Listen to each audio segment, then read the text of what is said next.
Puji Tuhan, selamat pagi Bapak Ibu Saudara. Bertemu lagi dalam program Berkat Pagi.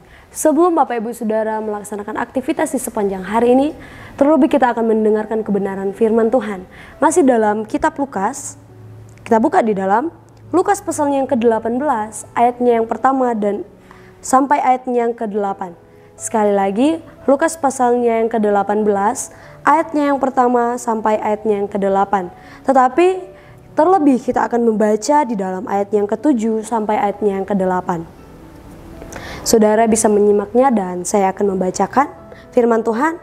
Tidakkah Allah akan membenarkan orang-orang pilihannya yang siang malam berseru kepadanya? Dan adakah ia mengulur waktu sebelum menolong mereka? Ayatnya yang ke-8.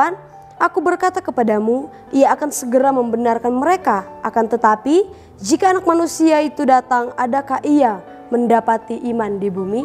Nah, Bapak Ibu Saudara, pada pagi ini saya akan berbicara tentang jangan berhenti berseru. Nah, kalau kita melihat judul perikop di atas, di situ dikatakan perumpamaan tentang hakim yang adil. Nah, ini adalah suatu perumpamaan Yesus kepada murid-muridnya. Kalau kita baca pada ayatnya yang pertama, di situ dikatakan Yesus mengatakan suatu perumpamaan kepada mereka untuk menegaskan bahwa mereka harus selalu berdoa dengan tidak jemu-jemu. Nah, Bapak Ibu Saudara, Yesus memberikan perumpamaan ini kepada murid-muridnya untuk mendorong, untuk membawa murid-murid untuk tidak jemu-jemu di dalam berdoa. Nah, Bapak Ibu Saudara, kita lihat di sini ada perumpamaan tentang hakim yang tidak benar. Kalau kita lihat pada ayat yang kedua, di situ dikatakan katanya, dalam sebuah kota ada seorang hakim yang tidak takut akan Allah dan tidak menghormati seorang pun. Ayat yang ketiga, dan di kota itu ada seorang janda yang selalu datang kepada hakim itu dan berkata, belalah aku terhadap lawanku. Nah, kita boleh melihat bahwa di dalam perumpamaan ini ada seorang hakim yang tidak benar dan atau bisa disebut tidak takut akan Allah, bahkan tidak menghormati siapapun. Dan ada seorang janda yang terus-menerus datang kepada hakim tersebut untuk meminta agar supaya hakim ini membela hak dari seorang janda tersebut. Nah, Bapak Ibu Saudara, kita lanjut pada ayatnya yang ke-4. Saya bacakan, beberapa waktu lamanya hakim itu menolak.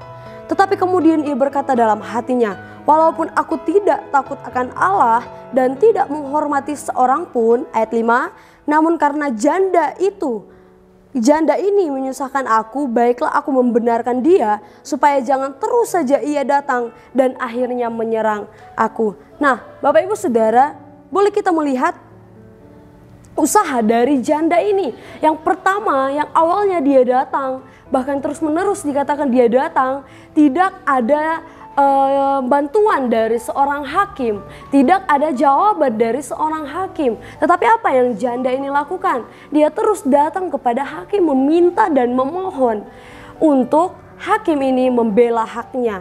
Dan apa yang dia dapatkan, Bapak Ibu Saudara? Seperti ayatnya yang ke-4 tadi yang saya sudah bacakan.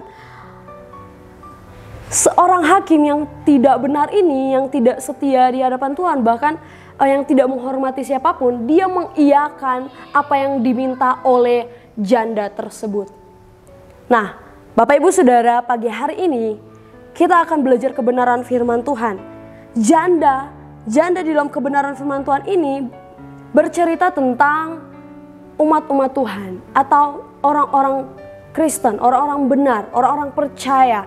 Nah, Bapak Ibu Saudara, seberapa kita yang datang kepada Tuhan berseru-seru di hadapan Tuhan, memohon di hadapan Tuhan, meminta agar supaya Tuhan menolong setiap kehidupan kita, memohon setiap pergumulan kita naikkan kepada Tuhan. Seberapa kita yang sudah mengalami mujizatnya Tuhan, seberapa kita yang sudah mengalami kuasanya Tuhan di dalam diri kita.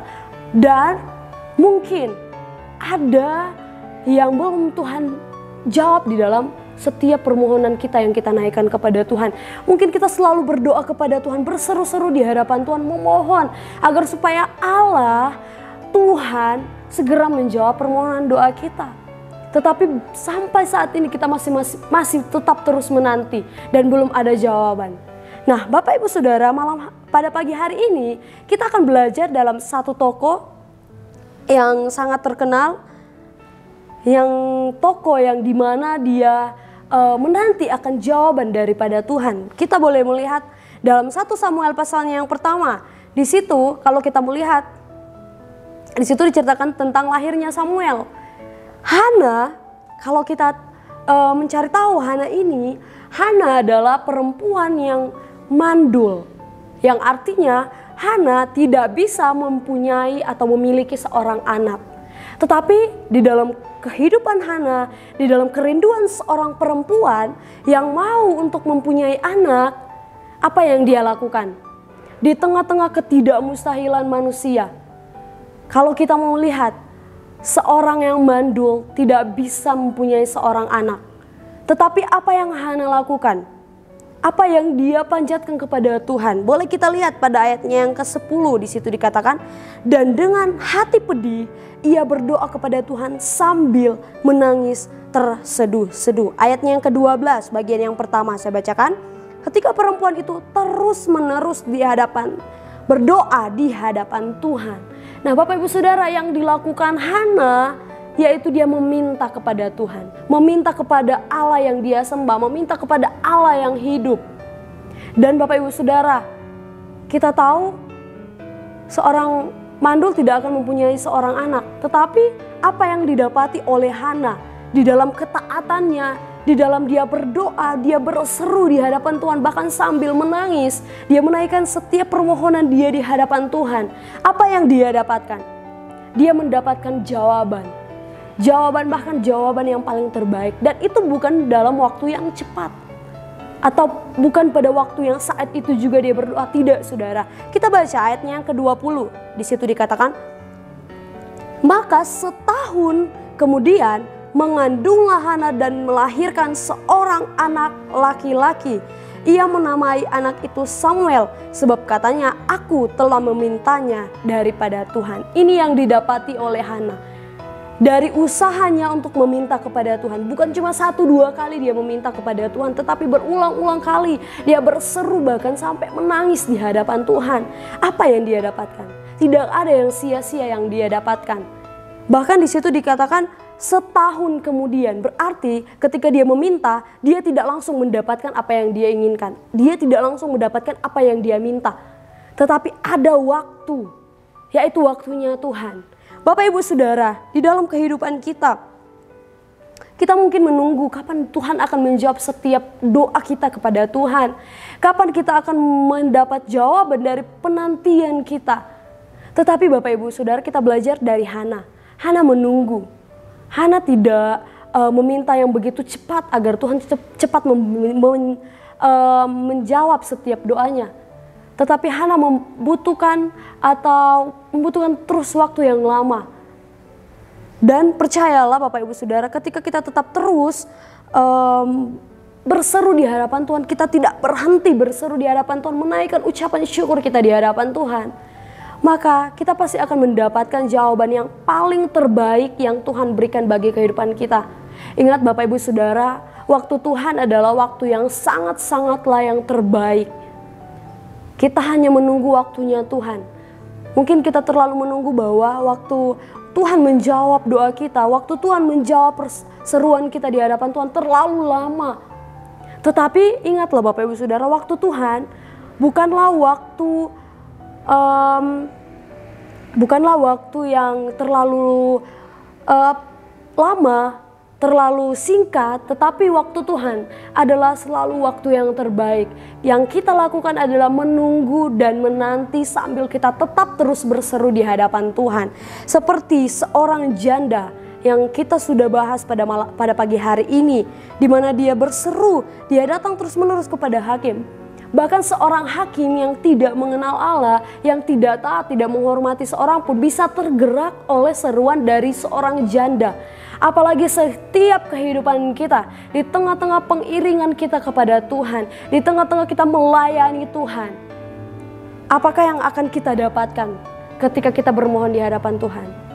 Kita akan menjadi seperti seorang janda yang akan menerima jawaban. Kita akan menjadi seperti seorang Hana yang menerima jawaban yang terbaik daripada Tuhan. Nah, Bapak Ibu Saudara, untuk itu mari untuk tetap terus kita berseru di hadapan Tuhan. Jangan pernah berhenti untuk berharap kepada Tuhan. Bahkan pada ayat yang ke-7 yang kita bacakan tadi, tidakkah Allah akan membenarkan orang-orang pilihannya yang siang malam berseru kepadanya? Tuhan tidak akan pernah membiarkan setiap orang-orang benar yang tetap terus berseru kepadanya. Amin, Bapak Ibu Saudara. Dan kita lakukan bagiannya kita, dan Allah yang akan mengerjakannya bagi kita. Amin, Bapak Ibu Saudara. Puji Tuhan, biar kiranya Bapak Ibu Saudara diberkati pada pagi hari ini, dan Immanuel, Allah beserta kita. Kami perlu Kau Tuhan.